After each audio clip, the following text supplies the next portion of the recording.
ថែទាំសត្វគោគឺមានសារៈសំខាន់ខ្លាំងណាស់ជាពិសេសការផ្គត់ផ្គង់ទឹកស្អាតនិងគ្រប់គ្រាន់ទឹកជាសារធាតុសំខាន់បំផុតសម្រាប់សត្វគោព្រោះវាអាចជួយរក្សាសីតុណ្ហភាពក្នុងខ្លួនការរំលាយអាហារនិងសុខភាពទូទៅ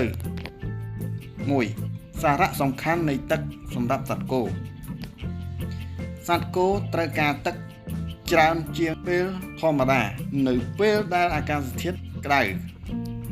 ប្រសិនបើគោខ្វះទឹកវាអាចបណ្ដាលឲ្យខ្សោយ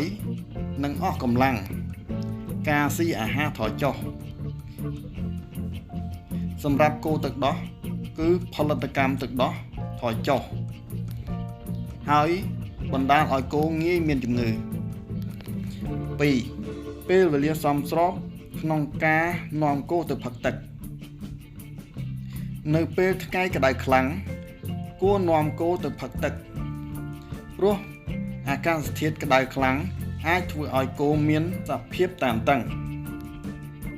3. បរិមាណទឹកដែលគោត្រូវការគោមួយក្បាល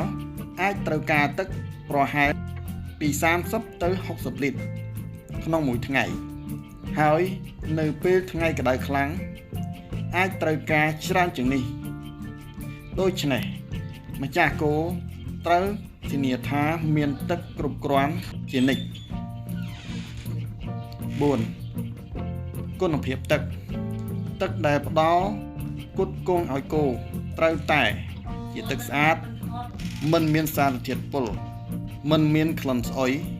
ទឹកកខ្វក់អាចបណ្ដាលឲ្យគោឆ្លងជំងឺបាន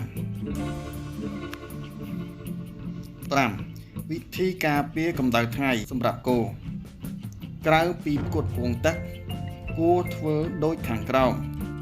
ផ្ដល់ជម្រកឬដើមឈើសម្រាប់ឲ្យគោជ្រៅថ្ងៃ